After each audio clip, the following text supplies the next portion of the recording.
I've always been a massive Mazda fan. In fact, the very first car that I ever tested, like 12 years ago, was the Mazda 2. Aww. And I've sort of loved every product since then, pretty much. And the CX-3 is no exception. I'm in the enhanced model now. The model came in 2015, 2016, and now it's had like a bit of a nip and tuck. So you're getting things like a revised grille. It's got 18-inch alloys. Inside, sort of the same thing, also a few tweaks here and there. I'm in the individual, which means I get fancy stuff, individual plus.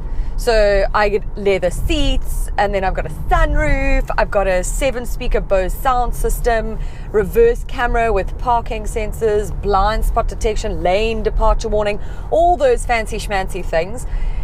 But even if you have, or up for the entry or base model, the Active, you're getting a host of spec, which is something Mazda's actually pretty much known for. They really do jam-pack their cars. And for me, it's you've got everything you need. You've got Bluetooth, electric windows, air conditioning, a radio, whatever. It's got a multi-function steering wheel, cruise control. I mean, what else do you really need? I ask this question a lot because people are greedy and they don't need to be. It's not the biggest car in its segment. The rear seats sort of are better suited to maybe children.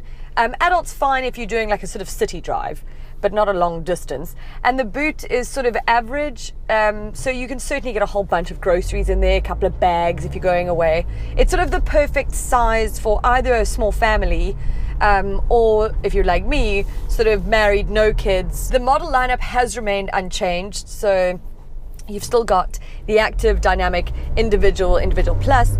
It's got the same 2-litre 4-cylinder naturally aspirated engine under the bonnet across the range. You get 115 kilowatts of power and 206 newton meters of torque. It's not like a roaring beast of an engine or anything, but it's perfectly suited for city driving, and in fact it is capable on highway driving as well. The only thing is, if you've got the auto, you can choose between manual and auto. I'm in the auto, or I've got it.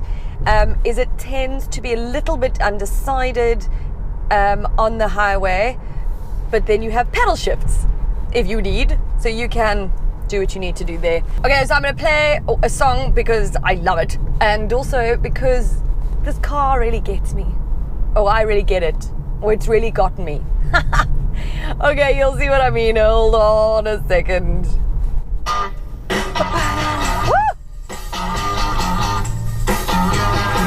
You really got me going. You got me so I don't know what I'm doing. Oh, yeah. You really got me now. You got me so I can sleep at night. You really got me. You really got me. So my current fuel consumption is sitting at 8.3 liters per 100 k's, which is not ideal. I would like it to be lower, but you probably could get it a bit lower. We know how I drive. Oh, but also, how do other people drive? Just like such idiots.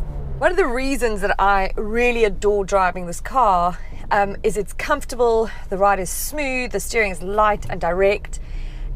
Just overall, it's such an excellent driving experience, and I always put my sort of gauge to that. If I could own a car and drive it every single day, then I know that it's a good car. If I have to think about it, and if I'm like, ugh, when I get in the car and I need to pop somewhere, then I'm like, nah, wouldn't want to own that. But I could have this every day. Okay, let me just get across the road first before I carry on chatting to you guys. Oh, thank you. Whoop, see, whoop. It's got some stiff competition, think about it. Ford EcoSport, Suzuki Vitara, Renault Captur, Hyundai Creta. Ooh, but I must say, out of those, I think I would still opt for this one. Don't tell the others. You're looking at just under 300,000 Rand for the entry model of this one. It goes right up to just under 400,000 for the Individual Plus. I don't think that you need to go up to the Individual Plus, and if you can stretch your budget past that sort of just under 300,000 Rand mark, then go for the Dynamic, because you've got everything in it that you need, and it comes in at just over 326,000 Rand. Brand spanking new, and you get a car that I think that you're going to love for a long time. I feel like it's not going to outdate anytime soon.